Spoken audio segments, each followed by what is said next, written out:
சிற்றம்பலம். தென்னாடுடைய சிவனே போற்றி, என் நாட்டவர்க்கும் இறைவா போற்றி. காவாய் கனகத்திரளே போற்றி, கைலை மலையானே போற்றி போற்றி. இமைப்பொழுதும் என் நெஞ்சில் நீங்காத இறைவனின் தாழ்வழுத்தி, என் குருநாதர் இருக்கும் திசை நோக்கி தொழுது அடியார் பெருமக்கள் அனைவருக்கும் என் பணிவான வணக்கங்களை கூறிக்கொள்கிறேன். பெரிய புராண சிந்தனையில் இன்றைக்கு நாம் சிந்திக்க இருப்பது ஆனாய நாயனாரின் புராணம். ஆனாய நாயனாரின் குருபூசை தினமான இன்று அவரை பற்றிய சிந்தனைகள் நம் வாழ்விற்கு மெருகை சேர்க்கும். என்ன முறையிலே வாழ்ந்தாலும், என்ன முறை வாழ்க்கையாக இருந்தாலும், அதிலும் சிவத்தொண்டு புரியலாம், சிவனுக்கு உகப்பான பூசனைகள் செய்யலாம், மனத்தால் செய்யலாம் என்பதை உணர்த்துகின்ற வண்ணம் அவருடைய புராணம் அமைந்திருக்கின்றது. சேக்கிழார் சுவாமிகள் ஒவ்வொரு வார்த்தையாக செதுக்கி செதுக்கி சேர்த்திருக்கின்றார். அந்த புராணத்திற்கு மேலும் அழகூட்டுவதாக அமைந்திருக்கின்றது.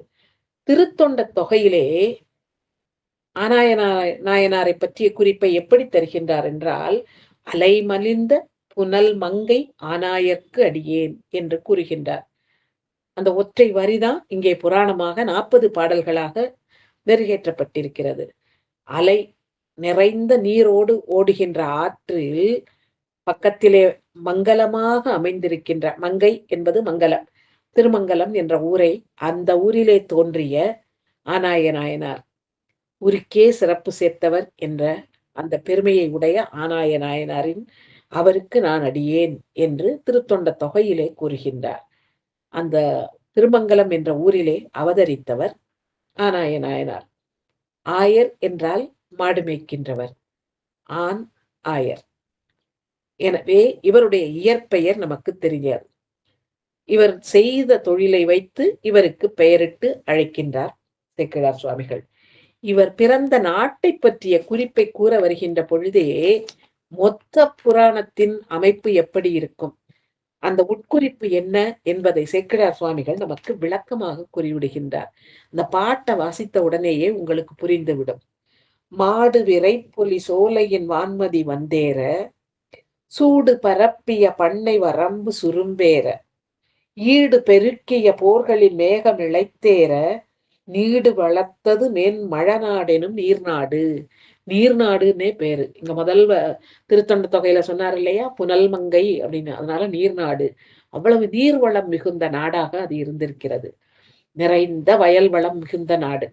அந்த வயல் வளம் மிகுந்த நாடு அங்கே அறுவடை செய்து போட்டிருக்கிறார்கள். சூடு அடிப்பதற்கு அப்படின்னு இன்னைக்கும் அந்த வார்த்தை பிரயோகம் இருக்கு. அதாவது அந்த வைக்கோல் அப்படின்னு பிரித்து எடுப்பதற்கு முன்னால நெல்மணிகளோடு இணைந்த கதிர்கள் அங்க கிடக்கு. அதெல்லாம் பரப்பி வச்சிருக்காங்க. அது குன்று மாதிரி இருக்கான். பக்கத்துல சோலைகள் இருக்கு. அந்த சோலைகள்ல வானளாவ உயர்ந்த மரங்கள். இதிலே தன் கற்பனை நயத்தை சேர்க்கின்றார் சேக்கிழார். அது பொதுவாகவே நிலவு உதித்த உடனே, சூரியன் மறைந்தவுடன் நிலவு உதிக்கும் இல்லையா, அது அப்படியே வானத்துல மேல ஏறித்தான் அது போகும். அது ஏறி போகும்போது இவர் என்ன சொல்றாரு, மரங்கள் உயரமா இருந்ததுனால அந்த மரத்துக்கெல்லாம் மேல ஏறி அந்த நிலவு போச்சு அப்படின்னு சொல்லுகின்றார். அப்படி நிலவு அதுக்கு மேல ஏறி போகிற மாதிரி பொழில்கள் இருந்தன. அப்படி சூடு அடிப்பதற்காக கதிர்கள் எல்லாம் கீழே கிடக்கு. அதுல சுரும்பு இனத்து வண்டுகள் ஒதுங்குதான். ஏன் அப்படின்னா, பக்கத்துல இருக்கின்ற வயல்களிலே உள்ள வாய்க்கால், கால்வாய்கள், அந்த கால்வாயிலெல்லாம் நிறைய நீர் எப்பவும் இருந்துட்டு இருக்கிறதுனால மலர்கள் மலர்ந்திருக்கான். அந்த மலர்களிலே உள்ள தேனை எடுப்பதற்கு வண்டுகள். அப்புறம் இங்க சூடடிக்கிறதுக்கு ஆட்கள் நடமாடுவாங்க இல்லையா, அந்த சத்தத்தை கேட்டு அதெல்லாம் ஒதுங்கி நிக்குதான் அந்த சுரும்பு இனத்து வண்டுகள். அதுக்கு பக்கத்துல நெல் மணியெல்லாம் உதிர்த்து விட்டு வைக்கோல், வெறும் வைக்கோல் மட்டும் அதெல்லாம் சேர்த்து குவிச்சு வச்சிருக்காங்களா, அது மலை மாதிரி இருக்கான். அப்போ வானத்திலே போகின்ற மேக கூட்டம் என்ன நினைக்குதான், நம்ம குன்றின் உச்சியில கொஞ்சம் ஓய்வு எடுப்போம் இல்லையா, அதே மாதிரி இது குன்று கிடக்கு போல இருக்குன்னு இதுக்கு மேல அப்படி தங்கி இருக்கான். என்ன ஒரு கற்பனை பாருங்களேன். வைக்கோல் போர் உயரமா இருக்கு, மரங்கள் உயரமா இருக்கு, நிலா வந்து அதுக்கு மேல ஏறி போ வேண்டியது இருக்கு, மேகங்கள் வந்து தங்குகின்ற அளவு வைக்கோல் சேர்ந்திருக்கு அப்படின்னு இந்த பாடலிலே விளக்கம் தருகின்றார். இந்த மொத்த புராணத்திற்கான குறிப்பை தருகின்றார்ன்னு சொன்னேன் இல்லையா? நான் முதல்ல வாசிக்கும்போது சந்த ஒலிப்போடு அந்த பாடலை வாசித்தேன் இல்லையா? இந்த புராணம் முழுக்கவும் இசையினால் இறைவனை அடைகின்ற வழியை காட்டப் போகிறேன் என்று முன்குறிப்பாக சேக்கிழார் சுவாமிகள் இந்த சந்த ஒலி அமைய இந்த பாடலை தந்திருக்கின்றார். அந்த பாடல் தரும் பொழுதே மேல் மழநாடு என்று கூறிவிட்டார். அந்த மழவர் மரபிலே இருக்கின்றவர்கள் வாழ்கின்ற நாடு மழவ நாடு. இங்கே நாம ஏற்கனவே கொல்லி மழவனை பற்றி கேள்விப்பட்டிருக்கோம் இல்லையா? திருஞான சம்பந்த பிள்ளையார் தன்னுடைய மகளுடைய நோயை தீர்த்த அவருக்கு அருளை செய்த அந்த அந்த நாடு கொல்லிமழவன் இருந்த நாடு கீழ் மழ நாடு. இது மேல் மழ நாடு. அந்த நாட்டிலே இருக்கின்ற ஊர் திருமங்கலம். அதிலே தோன்றியவர் இவர். அந்த ஊரு எப்படிப்பட்ட ஊராக அவ்வளவு வளம் வாய்ந்த ஊராக இருக்கின்றது. அங்கே இருக்கின்ற ஓசை இருக்கே அப்படி ஒரு நிறைந்த ஓசையோடு இருக்கின்றதாம். சரி ஊருன்னா ஓசை இருக்காதா? அப்படின்னா, நீங்க சொல்ற ஓசை சும்மா இரைச்சலா இருக்கலாம். ஆனா, இங்கே இருக்கின்ற ஓசை எப்படிப்பட்ட ஓசையாக இருக்குன்னா, இயற்கையோடு இசைந்த ஓசையா இருக்கு அப்படின்னு விளக்குகின்றார். என்னன்னா, கரும்புகள் நிறைய விளைந்து கிடக்கின்றன. அத கட்டு கட்டா ஆலைகளிலே கொண்டு சேர்க்கின்றார்கள். அப்படி கரும்புகளை ஆலையிலே போட்டு, அந்த கரும்பையிலிருந்து சக்கையை பிழிந்து, சாற்றினை பிழிந்து எடுப்பதற்காக சுத்தி சுத்தி ஓடும் இல்லையா அந்த இயந்திரம். அதை இயக்கும் பொழுது வருகின்ற ஓசை, இடி ஓசை மாதிரி கேக்குதாம். அப்படி இடி மாதிரி ஓசையோட அந்த அதற்கான இயந்திரம் சுற்றுகிறது. சரி, அப்ப சாறு எடுத்தாச்சு. அப்ப அது எவ்வளவு நெறைய இயந்திரங்கள் ஓடி இருக்கணும், அல்லது சத்தத்தோட நெறைய சத்தம் இருக்கு அதனால. அதனால இடி முழக்கம். சரி அடுத்தாக்குல மேகத்துக்கு என்ன தெரியுமா சொல்றாரு? அந்த காய்ச்சிய எடுத்த சாரெல்லாம் காய்ச்சுகின்றார்கள். காய்ச்சும் பொழுது புகை வருது. கொஞ்சம் காய்ச்சுனா அவ்வளவு புகை வராது. கொஞ்சம் போல புகை வரும். அது அப்படியே காத்துல மறைஞ்சிரும். ஆனா இங்க இவங்க காய்ச்சறதே நெறைய. அதனால வருகின்ற புகையும் அதிகம். அது மேகம் மாதிரி இருக்காம். ஆக சாதாரணமா நடக்கிற ஒரு நிகழ்ச்சி, அது இயற்கையை ஒத்து இருந்தது. இடியாகவும், மேகமாகவும் இருந்தது. அப்படின்னு நமக்கு அழகாக விளக்கிக் காட்டுகின்றார். அதுக்கு அடுத்தது என்ன சொல்லுகின்றார் என்றால், ஆறுல வெள்ளம் ஓடுது. அந்த வெள்ளமா தண்ணி ஓடிட்டு இருக்கு. இப்ப நம்ம வந்து பார்த்திருக்கோம் நெறைய இடங்கள்ல. இப்ப அதுவும் அது வருடத்திற்கு 1 முறை அல்லது 2 முறைங்கிற நிலைமைக்கு மாறிவிட்டது. நான்லாம் சின்ன பிள்ளையா இருக்கும்போது தாமிரபரணியில பாலத்த தொட்டுட்டு தண்ணி ஓடுதாம் அப்படின்னு ரொம்ப ஆசையா பார்க்க போயிருக்காங்க ஆட்கள். நான் அப்படிங்கிறதெல்லாம் கேள்விப்பட்டிருக்கோம். அப்படி வெள்ளம் வந்து வடிந்த பின், அந்த வெள்ளம் வடிஞ்சுட்டுன்னு வைங்களேன், அப்போ பக்கத்துல இருக்கிற இடங்கள் எல்லாம் குப்பைகள் ஒதுங்கி இருக்கிறத நம்ம பார்க்க முடியும் இல்லையா? ஏன் அந்த அடிச்சிட்டு வர்ற வெள்ளம் இத்தனையும் கொண்டு வந்தது. ஆனா இது தவிர உயர்வான பொருட்களையும் கொண்டு வந்த குறிப்புகள் நெறைய இருக்கு. ஆ வரும்போதே அகில், சந்தனம், ஏலம், லவங்கம், திப்பிலி அப்படின்னெல்லாம் ஒவ்வொரு திருமுறையிலயும் நமக்கு நெறைய குறிப்பு வருது. இங்கே சங்குகளை அடித்து கொண்டு வருகின்றதாம் வெள்ளம். அந்த நீர் வந்து அப்படி கொண்டுட்டு வருதாம். அந்த எவ்வளவு உயரத்துக்கு போகுதுன்னா, அப்படியே ஊருக்குள்ளேயே வந்துருது. வயல்வெளிக்குள்ள எல்லாம் வருது. அப்ப அந்த வயல்ல இருக்கின்ற வாழையில வாழைத்தோப்புக்குள்ள தண்ணி பாயுது.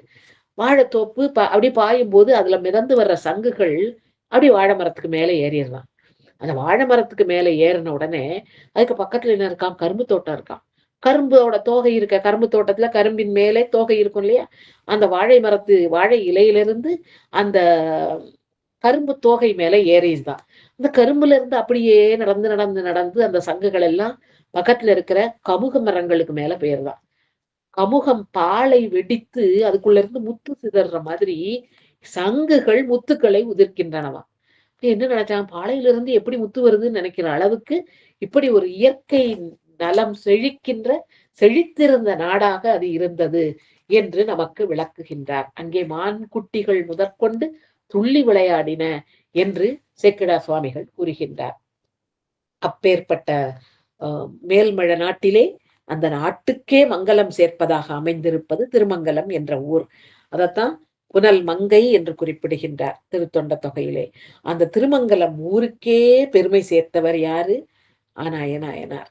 அவர் தோன்றிய குலத்திற்கும் பெருமை சேர்த்து, ஊருக்கும் பெருமை சேர்த்து, இப்படிப்பட்ட ஒரு அருமையான வாழ்க்கையை வாழ்ந்து நமக்கு வழிகாட்டியாக இருந்தவர் ஆனாய நாயனார்.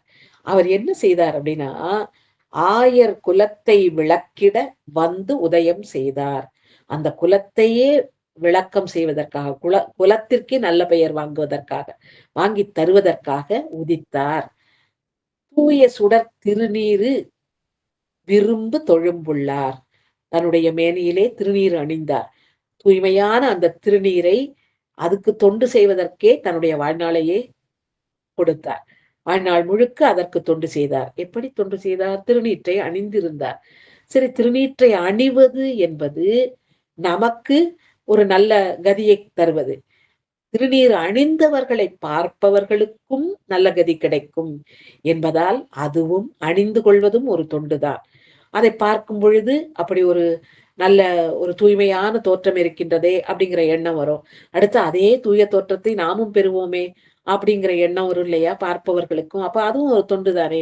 அந்த தூய திருநீற்று தொண்டை அவர் விரும்பி செய்தார் என்று கூறிவிட்டு, வாயினின் மெய்யின் வழுத்து மனத்தின் வினை பாலில், வாயிலிருந்து வருகின்ற வார்த்தைகள், அவர் மனத்திலே தோன்றுகின்ற சிந்தனைகள், உடம்பால் செய்கின்ற செயல்பாடுகள், இவை அனைத்தும் உண்மையானவை என்று கூறுகின்றார். என்னுடைய மனசுல நல்லது நினைச்சேன்னா தான் என்னுடைய வாயில இருந்தும் நல்ல நல்ல செய்திகள் வரும் இல்லையா? என்னுடைய செயல்பாடுகளும் நல்லதாக இருக்கும். நான் மனசுல பூரா கள்ளம், என் மனசுல பூரா நல்லதே இல்லாததை நினைக்கிறேன்னு வைங்களேன், அப்ப என் வாயிலிருந்து வருகின்ற வார்த்தைகளும் நல்லதாகவே இருக்காது. அப்படிப்பட்ட ஒரு தன்மை உள்ளவர் இல்லை இவர். மனதிலே நிறைந்த நல்ல சிந்தனைகளோடு இருந்தார். எனவே அவர் வாயினால் வருகின்ற வார்த்தைகளும் நல்ல வார்த்தைகளாக இருந்தன. அவருடைய செயல்பாடும் சிறந்த செயல்பாடுகளாக இருந்தது. அப்படிப்பட்ட அவர் என்ன செய்தாராம்? பேயுடன் ஆடு பிரான் அடி அல்லது பேணாதார். பேயோடு சுடுகாட்டிலே நடனமாடுகின்ற, பேய்களோடு சேர்ந்து நடனமாடுகின்ற பிரானுடைய அடியை அல்லது வேறு யாருடைய அடியையும் அவர் பேண மாட்டார் என்று கூறுகின்றார். எவ்வளவு சிறப்பு பாருங்கள். இறைவனைத்தான் வணங்குவார் அப்படின்னு சொல்லிட்டு போயிருக்கலாம். ஆனா சேக்கிழார் சுவாமிகள் இங்கே 2 மறுதலை, அதாவது இல்லை அப்படிங்கிற சொல்லு 2 இடத்துல, இறைவன் அடி அல்லது பேணாதது அப்படின்னு 2 மறுதலை. இந்த 2 மறுதலை அப்படிங்கிறதுக்கு எடுத்துக்காட்டு நம்ம யோசிச்சு பார்த்தா, இலக்கண முறையில என்ன எடுத்துக்காட்டு சொல்லுவாங்கன்னா, ஒரு பலசரக்கு கடையில போய் ஒருத்தர் சாமான் வாங்குறதுக்கு போறாருன்னு வச்சுக்கிடுவோமே. இப்பெல்லாம் டிபார்ட்மெண்டல் ஸ்டோர்ல போய் எடுத்துட்டு வந்துடலாம். ஆனா நமக்கு அந்த காலத்துல நம்ம போய் தானே வாங்குவோம். இப்பவும் அப்படி கடைகள் இருக்கத்தான் செய்யுது. அந்த போய் கேட்டு வாங்குவோம். அது ஒரு நொடித்து போன கடை என்று வைத்துக் கொள்வோம். அங்க உளுந்து மட்டும் தான் இருக்கு அந்த கடையில. ஆனா அந்த கடையில பொருள் வாங்க வந்தவர் கேட்பார். கொஞ்சம் சீனி தாங்க. இல்ல. கடுகு தாங்க. இல்ல. சீரகம் தாங்க. இல்ல. அப்படின்னா அந்த கேட்கிறவர் கொஞ்சம் ஒரு மாரி முகம் மாறத்தானே செய்யும். உடனே சொல்றவருக்கும் கொஞ்சம் கஷ்டமா இருக்கு. எது கேட்டாலும் இல்ல இல்லன்னு சொல்றோமே அப்படிங்கிற எண்ணத்துல, உளுந்து அல்லது ஒன்றுமில்லை அப்படின்னு சொல்லுவாராம். அதாவது உளுந்து மட்டும் தான் இருக்கு. அது தவிர வேற எதுவுமே இல்ல. அந்த 2 நெகட்டிவ் சொல்லும்போது, 2 மறுதலையான இது சொல்லும்போது, உறுதிப்பாடு அங்கே புலனாகின்றது. இப்ப நம்ம வீட்ல குழந்தைங்க இருக்குன்னு வைங்களேன், ரொம்ப சேட்டை பண்ணிக்கிட்டே இருக்கு. அப்ப அந்த குழந்தையுடைய சேட்டைய மாற்றணும்னா நம்ம என்ன செய்வோம்? இப்ப நீ சும்மா இருந்து தூங்கி எந்திரிச்சேன்னா, சாயங்காலம் உன்ன பார்க்குக்கு கூட்டிட்டு போறேன், பீச்சுக்கு கூட்டிட்டு போறேன், அல்லது வெளியில மால் கூட்டிட்டு போறேன் அப்படின்னு ஏதாவது ஒண்ண சொல்லி அந்த பிள்ளைய நம்ம மனச மாத்துவோம் இல்லையா? அப்போ அந்த பிள்ளை வந்து சரின்னு படுத்துக்கிடும். முதல்ல சரி அப்படின்ரும். ஆனா படுத்தும் அந்த குழந்தையால உடனே தூங்க முடியலன்னு வைங்களேன், படுத்துக்கிட்டே என்ன சேட்டை பண்ண முடியும்னு யோசிச்சு அத செய்துட்டு இருக்கும். அப்ப நம்ம அத கண்டிக்கும்போது என்ன சொல்லுவோம்? "இப்ப நீ தூங்கலன்னா, சாயங்காலம் பீச் கிடையாது" அப்படிம்போம். 2 தடவையா மறுதலை பொருள்ல சொல்லுவோமா இல்லையா? "இப்ப தூங்கலைன்னா, சாயங்காலம் அது கிடையாது" அப்படின்னு மறுதலையா சொன்ன உடனே, ஆஹா! இவங்க ரொம்ப சொல்றதுல ரொம்ப அதுல பிடிச்சு அதிலேயே நின்றுவாங்க போல இருக்கே! அப்படின்னு அந்த குழந்தை அறிந்து கொள்ளும் நம் மனநிலையை. அதே மாதிரி இங்க இறைவன் அடி அல்லாது வேறு யாருடைய அடியையும் பேணாதவர் இவர் அப்படின்னு இவருடைய உண்மை அன்பின் உயர்வை நமக்கு விளக்குகின்றார். இப்படி இவர் இறைவனின் திருவடியை வணங்கி மனம், மொழி, மெய் இவற்றால் நல்ல சிந்தனையோடே இருக்கின்ற இவர் எப்படி ஆ மாடு மேய்த்தார், மாடுகளை மேய்த்து கொள்ள சென்றார் என்று பார்க்கலாம். மாடு மேய்க்கிறது தானே அப்படின்னு ரொம்ப சாதாரணமா நினைப்போம் இல்லையா? அப்படித்தானே நினைப்போம். இருக்கிறதுலயே ஏதோ ரொம்ப எளிதான பணி அப்படின்னு நினைப்போம். ஆனா அந்த பணிக்குள்ளும் இருக்கின்ற கஷ்டங்கள் எல்லாம் என்னங்கிறத கூறுகின்றார் சேக்கிழார். ஏன்னா, ஆணிரைகள அப்படியே கூட்டிட்டு போம்போது நெறைய கஷ்டம் வரும். என்ன மாட்டுக்கு என்ன கஷ்டம் வரப்போகுது அப்படின்னா, காட்டு விலங்குகள் அல்லது வேற கொடிய விலங்குகளால துன்பம் வரலாம். அப்ப அத கூட்டிட்டு போறவங்க தான் அந்த விலங்குகளிடம் இருந்து பசுக்களை காக்க வேண்டும். காட்டு விலங்குகள்ல இருந்து வராம காப்பாத்தணும். தாக்குதல் வராம காப்பாத்தணும். அடுத்து நோய்கள் வராம காப்பாத்தணும். மாட மேய்க்க போறவங்க என்ன நோய் வராம காப்பாத்தணும் அப்படின்னா, அதுலயும் நுணுக்கம் இருக்கு. இப்ப சில செடிகள் மாடு சாப்பிடுறதுக்கு ஒத்து வராத செடிகள். அந்த செடிய சாப்பிட்டா மாடு இறந்தே போகலாம் அல்லது நோய்வாய்ப்படலாம். அந்த மாதிரி செடிகள் இருக்கின்ற இடத்துக்கு கூட்டிட்டு போக்கூடாது. அதுக்கு எது ஒத்த உணவோ, அந்த ஒத்த உணவு இருக்கின்ற இடத்திற்குத்தான் எடுத்துச் செல்ல வேண்டும். எனவே, நோய் வராம காக்கிறது. இது தவிர இது மட்டும் இல்ல. நல்ல கலங்கிய தண்ணி இருக்குன்னு வைங்களேன், அதுல கொண்டு மாட்ட இது பண்ணா, அதுல உள்ள அழுக்கு சேர்ந்து, அதனால அந்த மாட்டுக்கு நோய் வரலாம்.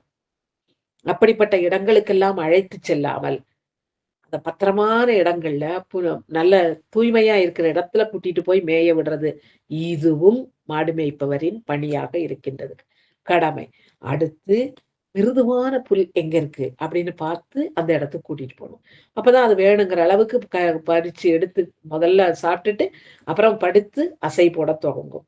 இது தவிர அதுக்கு தேவையான நீர் எங்க கிடைக்கி, அதுவும் தூய்மையான நீர் எங்க கிடைக்குங்கிறத பார்த்து அவற்றை மேயக் கொண்டு செல்ல வேண்டும். அப்படின்னு இத்தனையும் விளக்குகின்றார். இத்தனை வேலை ஒரு மாடு மேய்ப்பவருக்கு இருக்கின்றது என்று கூறுகின்றார். மன்னனுடைய கடமை அப்படின்னு சொல்லும்போது, மனுநீதி சோழனை பத்தி சொல்லும்பொழுது, ஆ தன்னுடைய மக்களுக்கு என்னெல்லாம் துன்பம் வராம பாதுகாக்கணும்னு சொன்னாரோ, தன்னால் தம் பரிசனத்தால் அப்படின்னு வரிசையா சொல்லுவார் இல்லையா? தன்னாலயும் துன்பம் வரக்கூடாது, சொந்தக்காரங்களால வரக்கூடாது, காட்டு விலங்குகளால வரக்கூடாது, எதிரிகளால வரக்கூடாதுன்னுலாம் சொல்ற மாதிரி, இங்க இத்தனை துன்பங்களிலிருந்தும் ஒரு மன்னன் தன் குடிமக்களை காப்பது போல ஆநிரையை காத்து வர வேண்டும் அப்படிங்கிறத சொல்லிட்டு, மாடுகளின் வகைகள சொல்லுகின்றார். என்னெல்லாம் கேட்டா, பசு அப்படின்னா, பசுமாடு கருப்பா இருக்கும் அல்லது வெள்ளையா இருக்கும் அப்படின்னு மட்டும் தான் சொல்ல தெரியும். ஆனா, மாடுகளிலே இருக்கின்ற வகைகள், இவர் எத்தனை வகையான மாடுகள கூட்டிட்டு போறாரு என்று விரிவாக விளக்குகின்றார் சேக்கிழார் சுவாமிகள். எப்படின்னா, ஆனிரை கூட அகன்புற புறவில் கொடு சென்று ஏறி, கானுரை தீய விலங்குறு நோய்கள் கடிந்து எங்கும் முதல்ல சொன்னேன் இல்லையா? தீய நோயெல்லாம் வராம அப்படிலாம் பார்த்துட்டு, என்ன வகையான மாடுகள்? கன்றொடு, பால்மறை நாகு, கறப்பன அதாவது கன்றுகள், கன்றுக்குட்டிகள். பால் கொடுக்கின்ற பசுக்கள். இப்பதான் பால் கொடுத்துட்டு இருக்க பசுக்கள். அப்புறம் பால் கொடுக்கிறத நிப்பாட்டிய பசுக்கள். அதாவது கன்று ஈன்றவுடன் பால் தரும். ஆனா கொஞ்ச நாள் ஆன உடனே பால் வற்றிவிடும். திரும்ப சினை பிடித்து கன்று ஈன்ற பிறகு திரும்ப பால் கொடுக்கும். ஆக நடுவிலே ஒரு ஒரு நேரம் இருக்கும் இல்லையா? பால் தராத நேரம். அப்படிப்பட்ட மாடுகள். அப்புறம் இப்பத்தான் கன்றை ஈன்ற மாடுகள். அல்லது கன்றை சுமந்து கொண்டிருக்கின்ற மாடுகள். இத்தனை வகையான மாடுகளையும் அப்படியே அணைத்து அரவணைத்துக் கொண்டு இவர் செல்லுகின்றார். அப்படி அவர் செய்யும் பொழுது அவர் என்ன செய்தார்? சும்மா அவர் வெறுமன அ கூட இருந்தவர்களோடு பேசிக்கொண்டு, அல்லது நேரத்த போக்கிக் கொண்டு, அல்லது படுத்து தூங்கிக் கொண்டு, வெட்டி பேச்சு பேசி நேரத்த போக்கல. இறைவனுடைய திருவடியை நினைந்து அவர் ஐந்தெழுத்து ஓதினார். சும்மா ஓதல. இசையோடு ஓதினார் என்று கூறுகின்றார். இவரை காவலர், ஆனிரை காவலர் என்று அழைக்கின்றார் சேக்கிழார். ஆனிரை காவலர் தம் பெருமானடி அன்புறு கானத்தில் அன்போட கானம் இசைத்தாராம். அன்புறு கானத்தின் மேவு துளைக்கருவி குழல் வாசனை மேற்கொள்வார். குழல் வாசனை குழலை வாசிக்கின்ற அந்த தொழிலை செய்து கொண்டே வந்தார். ஆனிரை மேய்ப்பார். அந்த நேரத்திலே புல்லாங்குழலை வாசித்துக் கொண்டே இருப்பார். அதுவும் சும்மா வாசிக்கல. இறைவன் மீது தன்னுடைய அன்பை வெளிப்படுத்துகின்ற வகையில் எப்படி வெளிப்படுத்துகின்றார்? அதிலே ஐந்தெழுத்தை ஓதி வெளிப்படுத்துகின்றார் என்று கூறுகின்றார். அடுத்து சேக்கிழார் நமக்கு தருகின்ற குறிப்புகள் எல்லாம் பார்த்தோம்னா, அப்படியே ஒரு புல்லாங்குழலை எப்படி செய்ய வேண்டும் என்ற நுட்பமான விளக்கங்களை தருகின்றார். ரொம்ப முத்திப் போன அ மூங்கிலையும் பார்க்கக்கூடாதாம். அப்பதான் முளைச்சு அந்த இளமையாக ரொம்ப இளையதாக இருக்கின்ற புல்லா மூங்கிலையும் பார்க்கக்கூடாது. நடு நிலையில இருக்கும் தெரியுமா? ரொம்ப முத்தமும் இல்லாம, ரொம்ப இளமையாவும் இல்லாம, நடுத்தரமாக இருக்கின்ற மூங்கிலை தேர்ந்தெடுத்து, அடிப்பாகத்துல 2 பங்க வெட்டி விட்டுறணுமாம். நுனி பக்கத்துல இருக்க 4 பங்கை வெட்டி விட்டுறணுமாம். இடைப்பட்ட பகுதியத்தான் புல்லாங்குழல் செய்ய எடுத்துக்கொள்ள வேண்டும் என்று கூறுகின்றார். இப்ப பாருங்களேன். ஆ நமக்கு எப்படி கரும்பிலே கணுவெல்லாம் இருக்கும் இல்லையா? மேல் பக்கத்து தோகையோட வெட்டி தூர போடுவோம். வேரோட இருக்கிறத வெட்டி எடுப்போம். ஆனாலும் அடிக்கரும்பு சுவைக்கும் அப்படிலாம் நம்ம அடிக்கரும்புக்கு போவோம். இங்க மூங்கிலுக்கு அடிப்பக்கம் போயிறாதீங்க. அடியிலருந்து 2 பங்க வெட்டி தள்ளுங்க. நுனியில 4 பங்க வெட்டி தள்ளிறணும். நடுப்பட்ட உள்ள இடத்த எடுத்து என்ன செய்யணுமா? 1 வருஷம் அப்படியே போட வேண்டுமா. ஆங்கிலத்திலே சீசன்ட் ட்ரீ என்று கூறுவார்கள். அது ரொம்ப அப்பதான் வெட்டுன பசுமரம் அப்படின்னா சிலவற்றிற்கு ஆகாது. இப்பதான் வெட்டி எடுத்துட்டு வந்திருக்கேன். உடனே அதுல மேஜை செய்தேன்னு வைங்களேன். அத மேஜை செய்த உடனே அந்த எ ஈரமா இருக்கிற மரம் காஞ்ச உடனே சரியா இருக்காது. அப்படி ஒரு மாரி ஆடிட்டு தான் இருக்கும் இல்லையா? அப்ப அதுக்கு காய போடுவார்கள். அதை பக்குவப்படுத்துவார்கள். அதே மாதிரி வெட்டிய மூங்கிலை பக்குவப்படுத்துவதற்கு 1 ஆண்டு அங்கே விடுவார்கள். அப்படி விட்ட மூங்கிலை எடுத்து அதுக்கப்புறம் துளை போடுவாங்களாம். அந்த துளை எத்தன துளை? 7 துளை போடுவார்களாம். 7 துளையும் ஒன்றிலிருந்து ஒன்று, 1 அங்குல இடைவெளியோட அப்படியே 7 துளை போடுவார்களாம். அதுக்கப்புறம் காற்று உண்டாக்கும் ஓசை. காற்ற உள்ள அனுப்பினா தானே ஓசை வரும். அந்த காற்று உண்டாக்கும் துளையும் ஏற்படுத்துவார்களாம். இப்படி இதெல்லாம் எங்கிருந்து அவரு படிச்சாராம்? முந்தை மறை நூல்வரபின். அதுக்குன்னு உள்ள நூல் இருக்கே, அந்த நூலிலே குறிப்பிட்டிருக்கின்ற வழிப்படி, அது என்ன வழியோ அதிலே எடுத்து அவர் அதன்படியே அவர் அந்த மூங்கிலை எடுத்து புல்லாங்குழலை செய்கின்றார். எடுத்த அந்த புல்லாங்குழலிலே என்ன செய்கின்றார் என்றால், எடுத்த குழல் கருவியினில் எம்பிரான் எழுத்து அஞ்சும். அந்த 5 எழுத்து மந்திரம் இருக்கே, சொல்லுவாரை காக்கின்ற மந்திரமாகிய 5 எழுத்து. அந்த 5 எழுத்து செய்த அற்புதங்கள் எல்லாம் நாம கேட்டிருக்கோம் இல்லையா? அந்த 5 எழுத்த சொல்லிக்கிட்டே இருப்பாரு. எப்போ? மாடு மேய்க்கப் போகின்ற வேளையிலே. சொல்லிக் கொண்டு இருக்கவில்லை, இசைத்துக் கொண்டிருக்கின்றார். எதுல? புல்லாங்குழல் கருவியிலே. எடுத்த குழல் கருவியினில் எம்பிரான் எழுத்தஞ்சும் தொடுத்த முறை ஏழிசையின் ஏழிசையின் ஏழிசையாய் இசைப்பயனாய் இருக்கின்ற இறைவனுக்கு 5 எழுத்தை இசையோடு கலந்து தருகின்றார். அப்படி தொடுத்து மாலை மாதிரி அடி இசைந்து இசைத்து இசைத்து இசைத்து இவர் பாடுகின்றார்.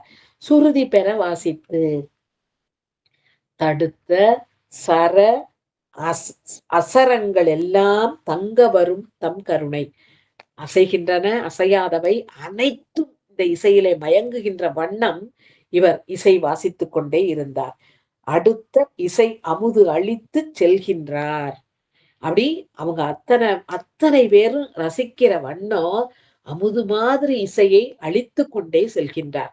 அப்படி எல்லா நாளுமே வாசித்தார். இது ஏதோ 1 நாள் 2 நாள் இல்ல. தொடர்ந்து வழக்கமாக அப்படியே அவர் வாசித்துக் கொண்டே செல்கின்றார். ஆங்கொரு நாள், அப்ப ஒரு நாள் என்று தொடங்குகின்றார் சேக்கிழார் சுவாமிகள். அந்த குறிப்பிட்ட நாளை பத்தி சொல்லும் பொழுது இவர் எப்படி கிளம்பி சென்றார் என்பதையும் நமக்கு விளக்குகின்றார். மாடு மேய்ப்பதற்கு செல்லும் இவர் அவருடைய தோற்ற பொலிவை நமக்கு கூறுகின்றார். அந்த நிலங்களுக்கே அவர் இருக்கின்ற அந்த முல்லை, குறிஞ்சி, அதற்கு பக்கம் பக்கம் இருக்கின்ற நிலம் இல்லையா? அந்த இடங்களுக்கே உரிய மலர்களை எல்லாம் அணிந்து கொண்டு செல்கின்றாராம். வாசமலர் பிணை பொங்க மயிர் நுழுதி மருங்குயர்ந்த தேசுடைய சிகழி கையில் செறிகண்ணி தொடை செருகி பாசிலை மென்கொடியின் வடம் பயில நறுவிழி புனைந்து காசுடை நான் அதற்கு அயலே கருஞ்சுருளின் புறங்கட்டி. அப்படி குடுமி மாதிரி கட்டி அதுல நிறைய மணிகள் போட்டு அந்த நிலத்திற்குரிய மலர்களை எல்லாம் சூடி போகின்றார். வெண்கோடல் இலைச்சுருளில் பைந்தோட்டு விரை தோன்றி தன்கோல மலர் புனைந்த வடிகாதின் ஒளி தயங்க தின்கோல நெற்றியின் மேல் திருநீற்றின் ஒளி கண்டார். இந்த இத்தனையும் செய்துட்டு அவருடைய நெற்றியில அந்த அருமையான கோலம் என்னது? திருநீற்றின் ஒளியோடு காணப்பட்டார். அவர் திருநீறு பூசி அந்த தோற்றத்தோடு வரும் பொழுது, ஏற்கனவே கூறியது மாதிரி அவருக்கும் நல்ல வினை, அதை காண்பவர்களுக்கும் நல்ல இது. ஆ அந்த தூய்மையை கூறும் பொழுது அடியார் பெருமக்களின் இலக்கணம் கூறுவார்கள் இல்லையா? பூசும் நீரு போல் உள்ளும் புனிதர்கள்னு. ஆக புனிதமான நீரு. அதனை அவர் தன்னுடைய நெற்றியிலே பூசிக்கொண்டிருந்தார். நமக்கு நம்மோடு அருகிருப்பவர்களுடைய பழக்கம் தான் நமக்கு வரும். சார்ந்ததன் வண்ணமாம் தன்மையுடையது உயிர் இல்லையா? அதனால இவர் திருநீர் பூச பூச இவர் அருகிருந்தவர்களும் பூசிப்பார்கள் இல்லையா? அதனால அந்த கோலத்தோடையே காணப்பட்டார். ஒளி கண்டோர் கண்கோடல் நிறைந்து ஆறா கவின் விளங்க மிசையணிந்து அப்படி ரசிச்சு ரசிச்சு அவ்வளவு ஒரு அழகா இருக்காரேன்னு பார்த்துட்டே இருக்கலாமா. அவ்வளவு அழகோட இருந்தாராம் அவரு.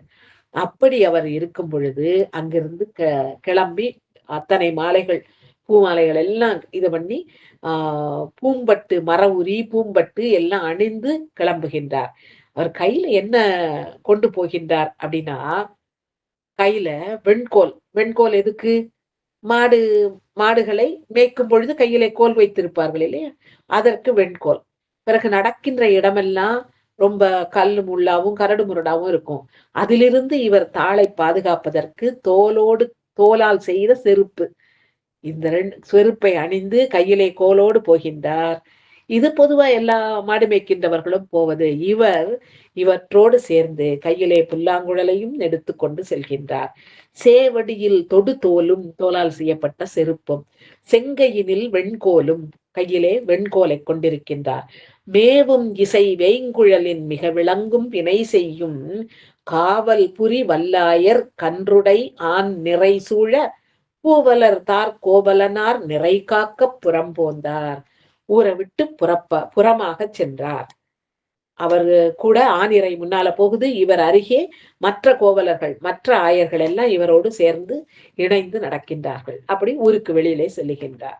அப்படி அவர் போகும் பொழுது அந்த ஊரிலே உள்ள அழகெல்லாம் கடந்து அவர் எதுக்கு பக்கத்துல போய் நின்னார்னா, அம்மருங்கு தழந்த சினை அலர்மருங்கு மது உண்டு செம்மருந்தண் சுரும்பு சுழல் செழுங்கொன்றை மறுகடைந்தார். கொன்றை மரம் ஒன்றின் பக்கத்திலே சென்று சேர்ந்தார். அப்படி கொன்றை மலருக்கு பக்கத்திலே சென்று சேர்ந்தவுடன் அந்த கொன்றை மலர் அவருக்கு எதை நினைவூட்டியது அப்படின்னா, உயர்ந்து நிற்கின்ற மரம். உடனே இவருக்கு சுவாமி ஓங்கி உயர்ந்து நிற்கின்ற சுவாமி நினைவுக்கு வருகின்றார். சரக்கொன்றை ஏற்கனவே அது மலர் மாலை மாதிரி தானே இருக்கும். மேல இருந்து அப்படி தொங்கும் போது மாலை தொங்குவது மாதிரிதான் இருக்கும். அதை பார்த்த உடனே இவருக்கு என்ன தோணுச்சுன்னா, இறைவனுடைய சடாமுடி இருக்கே, அதிலே கொன்றை மாலை சூடி இருப்பது போல தோன்றியதாம். என்ன ஒரு நினைப்பு நினைச்சுக்கோ பாருங்களேன். எதை பார்த்தாலும் அதுல சுவாமிய பார்க்கின்ற தன்மை. பொதுவா உலக இயற்கை அதுதான். என்ன நமக்கு எது நம் உள்ளத்தை கவர்ந்ததோ அத எல்லா இடத்துலயும் நம்ம பார்ப்போம். சின்ன குழந்தையா இருக்கும்போது கேரம் போர்டு விளையாட படிக்கிறோம்னு வைங்களேன். அந்த கேரம் போர்டு விளையாட படிக்கும்போது போகும்போதெல்லாம் அந்த கை இப்படி சுண்டிக்கிட்டே தான் அலைவோம். வீட்டுல எத்தனை ஏச்சு வாங்கியிருப்பான் தெரியுமா? கையை சுண்டி எதுக்கு இப்ப சுண்டுத? நீ நான் கேரம் போர்டா விளையாடுதேம்பாங்க. ஆனாலும் நமக்கு அந்த சுண்டுறதுதான் ஞாபகம் வரும். இதை இப்படி இழுத்து அடிக்கணும், அதை அப்படி இழுத்து அடிக்கணும்லாம் மனசு ஓடிக்கிட்டே தான் இருக்கும். அண்ணாந்து வானத்தை பார்ப்போம்.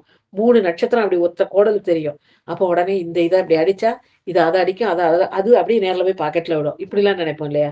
இதுதான் நம்ம உலக இயற்கை. எதை பார்த்தாலும் மனசுல எது இருக்கோ அதைத்தான் அதுல பார்ப்போம். இவர் மனதிலே இருந்தது என்னது? அந்த மெய் அன்பு. அதனால இவருக்கு கொன்றை மரத்தை பார்த்த உடனே சுவாமியும் அவருடைய செஞ்சடையும் அந்த செஞ்சடையிலே சூடி இருக்கின்ற அந்த கொன்றை மாலையும் தான். இதுதான் அவருக்கு நினைவுக்கு வருகின்றது. இப்படி அழகாக அதற்கு பக்கத்துல பார்த்த உடனே அவருக்கு இறைவனை நினைச்சு அதை நினைச்சிட்டு அதோட விடல. நின்ற நறும் கொன்றையினை நேர் நோக்கி நின்று உருகி அத நேரா பார்க்காரு. அப்படியே உருகுறாரு. சும்மா பார்த்துட்டு சாமி மாதிரி இருக்கல அப்படின்ட்டு போல. நின்று உருகி ஒன்றிய சிந்தையில் அன்பை உடையவர் பால் மடை திறந்தார். மனசு அப்படியே அதிலே ஒன்றிட்டு சுவாமி மாதிரி இருக்குன்னு நினைச்சோன்னா அப்படியே அன்பால உருகிட்டு அதிலேயே ஒன்றி விட்டது. அப்படி ஒன்றிய பிறகு அதிலே மடை திறந்த வெள்ளமாக இசை வருகின்றது. இசையை எப்படி என்று விளக்கமாக இங்கே சேக்கிழார் சுவாமிகள் கூறுகின்றார். 7 விரல்களை உபயோகித்து இசை வாசிக்கின்றார் புல்லாங்குழலிலே. எந்த 7 அப்படின்னா, இடக்கையில இந்த சுண்டு விரலும் பெருவிரலும் தவிர்த்த நடு 3 விரல்கள். இந்த 2யும் விட்டுட்டு இந்த 3ஐ மட்டும். இப்போ பரதநாட்டியம் ஆடும்போது புல்லாங்குழலுக்கு பிடிக்கும்போது இப்படித்தானே காட்டுவாங்க இல்லையா? வலது கையில ஆ பெருவிரல மட்டும் நீக்கிட்டு மத்த 4 விரல்களும். ஆக இதுல 3, இதுல 4 இப்படிதான் வாசிப்பார்கள் புல்லாங்குழல். அப்படி அந்த 7 விரல்களை உபயோகித்து பாடுகின்றார் என்று கூறுகின்றார்.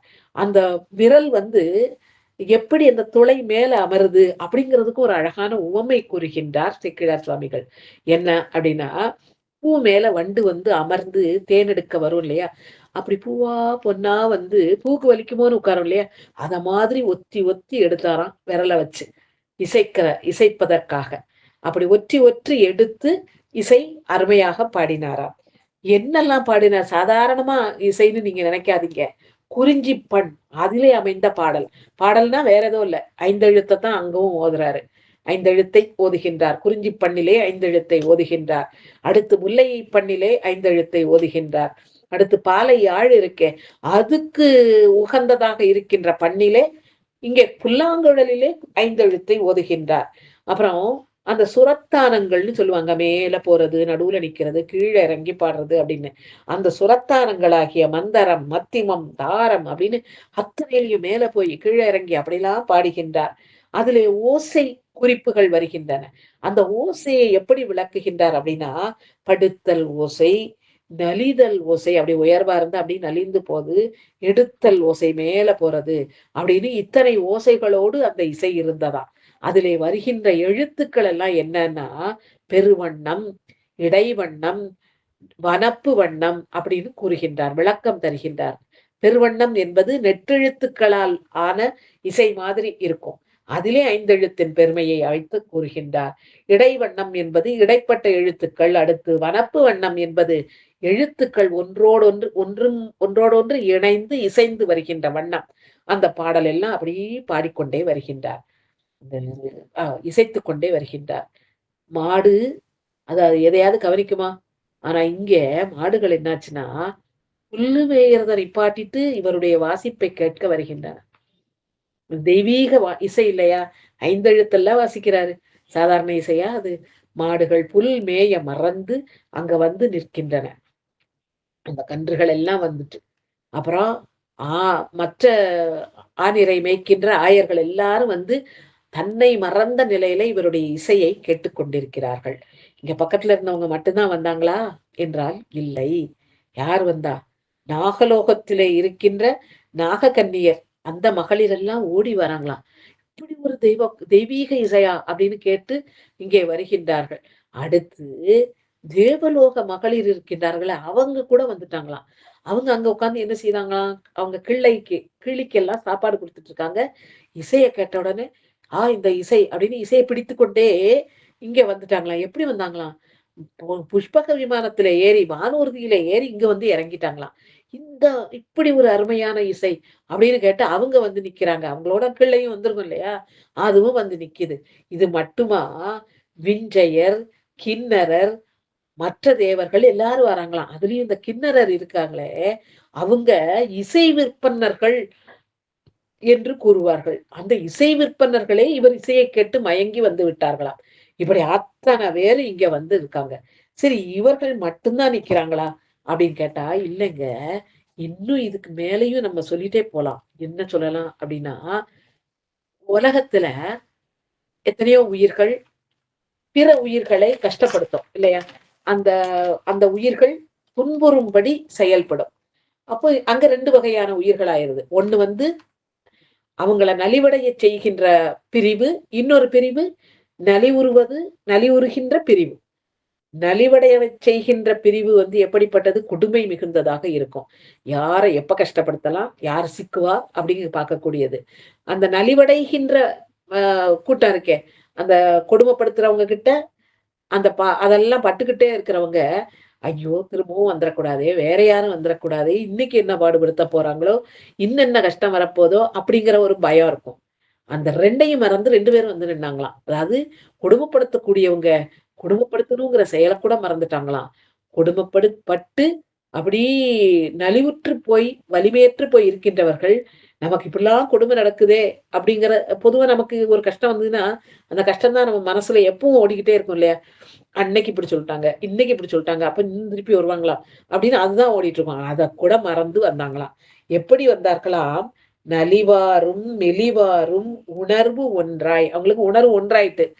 அந்த கோபமோ, அல்லது கொடிய நோக்கமோ அவங்க மனசுல இல்ல. இவங்க மனசுல பயமோ, மருட்சியோ இல்ல. அவங்க 2 பேருக்கும் ஒன்றான உணர்வாக ஆயிட்டு. என்ன உணர்வு? இந்த இசைய கேட்டு இதுகிட்ட வரணும்னு.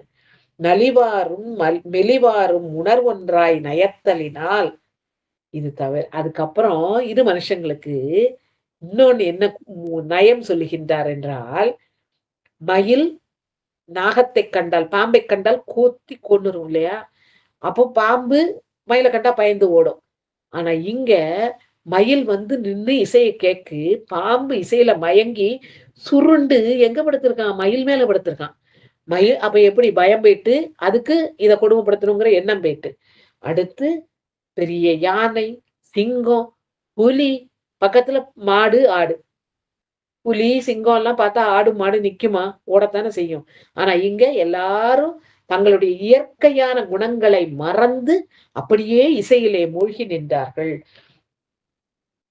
நலிவாரும் மெலிவாரும் உணர்வொன்றாய் நயத்தலினால், மலிவாய் எயிற்று அரவம் மயில் மீது மருண்டு விழும்.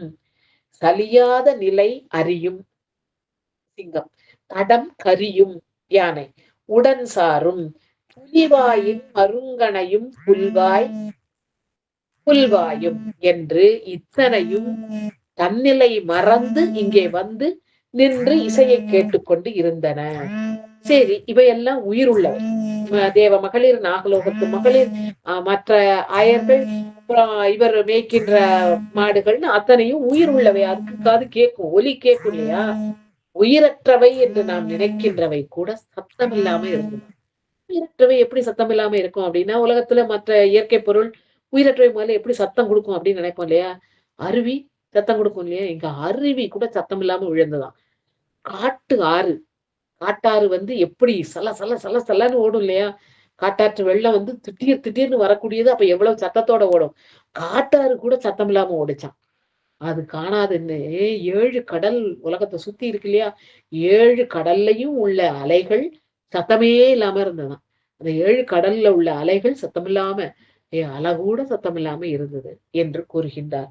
எவ்வளவு ஒரு எ விளக்கமாக நமக்கு காட்டுகின்றார்ன்னு பாருங்களேன்.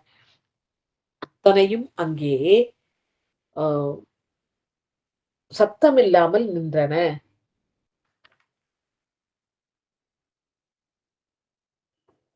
மருவிய கால் விசைத்து அசையா மரங்கள். மரம் காற்றுல ஆடல. மலர் சினை சலியா கருவறை வீழ் கரு வரை வீழ் மலையிலிருந்து வீழ்கின்ற அருவி. கரு வரை வீழ் அருவிகளும் கான் யாரும் காட்டு ஆறும் கலித்தோடா சத்தம் போட்டுட்டு கூட ஓடல. பெருமுகிலின் குலங்கள் மேக கூட்டம் சத்தம் போடாம இடி இடியாம இருந்ததாம். புடை பெயர் ஒழிய புனல் சோரா இரு விசும்பின் இடை முழங்கா எழுகடலும் இடை துளும்பா. 7 கடலுக்கு நடுவுல அலையெல்லாம் கூட அடிக்காம அப்படி ஒரு அமைதி காத்தன. எதுக்காக? இவருடைய குழலோசை கேட்பதற்காக. இவ்வாறு நிற்பனவும் சிரிப்பனவும் இசைமயமாய் மெய்வாழும் புலன் கரணமேவி ஒன்றாயினவால் மொய் வாச நறுங்கொன்றை முடிச்சடையார் அடித்தொண்டர் செவ்வாயின் இசை வைத்த திருக்குழல் வாசனை உருக்க. அவருடைய திருக்குழலிலே அவர் இசைத்த அந்த இது அப்படியே அத்தனை பேரையும் உருக்கி ஓரிடத்திலே ஒன்று சேர்த்து வைத்திருக்கின்றது. இப்ப இவங்களுக்கெல்லாம் வந்து சேர்ந்தது சுவாமி காதுல விழாதா என்ன? மெய்யன்பர் மனத்து அன்பின் விளைந்த இசைக்குழலோசை வையம் தன்னையும் நிறைந்து வானம் தன் வயமாக்கி சுவாமிக்கு எப்படிப்பட்ட அடைமொழி போடுவார் பாருங்க. பொய்யன்புக்கு எட்டாத பொற்பொதுவில் நடம் புரியும். பொற்பொது அம்பலத்திலே நடனமாடிக்கொண்டிருக்கின்ற இறைவனுடைய காதுகளிலே சென்று சேர்ந்தது. அவன் எப்பேற்பட்ட பெருமான்? பொய் அன்புக்கு எட்டாதவன். நாம நினைக்கலாம், நான் பூசை பண்றேன். நான் கோயிலுக்கு காலையில ஒரு தடவ, சாயங்காலம் ஒரு தடவ போறேன். 1 மணி நேரம் உட்கார்ந்து பூசை பண்றேன். அப்படின்னு நான் சொல்லி, நான் இறைவன் மேல ரொம்ப பக்தி செலுத்துகின்றேன், அன்பு செலுத்துகின்றேன்னு மத்தவங்கள ஏமாத்த முடியும். ஆனா, என் மனதுக்குள்ள உண்மையான அன்பு இல்லைங்கிறது இறைவனுக்கு தெரியும் இல்லையா? "பொக்கம் மிக்கவர் நீரும் பூவும் நீரும் கண்டு" அப்படின்னு அருளாசிரியர்கள் சொல்லியிருக்காங்க இல்லையா? பொய்மையால் பொய்மையாக வணங்குகின்றவர்களை இறைவன் அடையாளம் கண்டு கொள்வான்.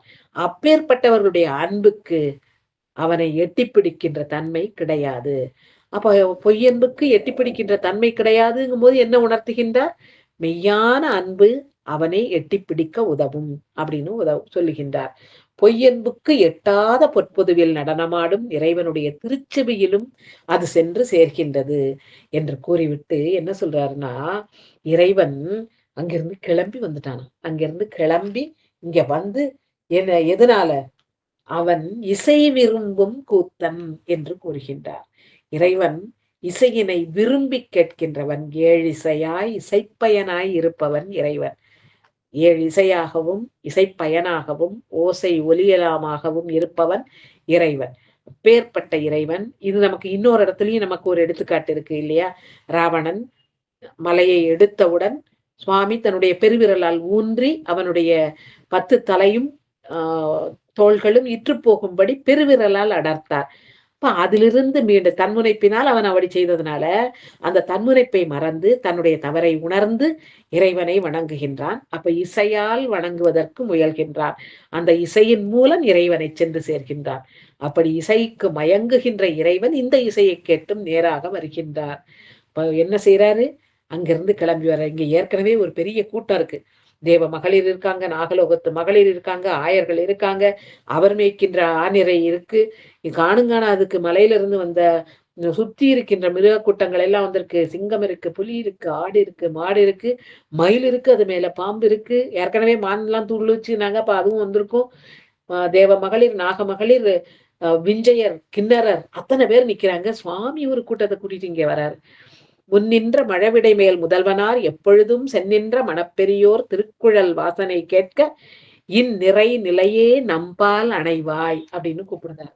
கணங்களோட இங்க வந்து சேர்ந்த அவர் இவ்வளவு அருமையாக இசைக்கின்றாய், இந்த நிலையிலேயே நீ என்னை வந்து சேர்வாயாக. எப்பேற்பட்ட ஒரு பேரு! மனதுக்கு பிடித்த ஒரு செயல்பாட்டினை உள்ளன்போடு தினமும் செய்து கொண்டிருக்கின்றார். அவர் மனம் வேறு எதையும் எண்ணவில்லை. 5 எழுத்தை நினைக்கின்றது, 5 எழுத்தை இசைக்கின்றார். பார்த்த காட்சி மரம், அதிலே இருந்த மலர். அது இறைவனை மனக்கண் முன் கொண்டு வர அப்படியே அன்பு உருக நெக்குருகி இசைக்கின்றார். அப்படி இசைக்கின்ற காரணத்தினால் இறைவனே அங்கே வந்து இந்த நிலையிலேயே நீ என்னோடு வந்து சேர்க என்று அவரை தன்பால் ஈர்த்துக்கொண்டு அவருக்கு முக்தி பேறு அளிக்கின்றார். உடனே மலர்கள் எல்லாம் பொழிய, விண்ணவர்கள் எல்லாம் மலர்கள் மாறி பொழிகின்றார்கள்.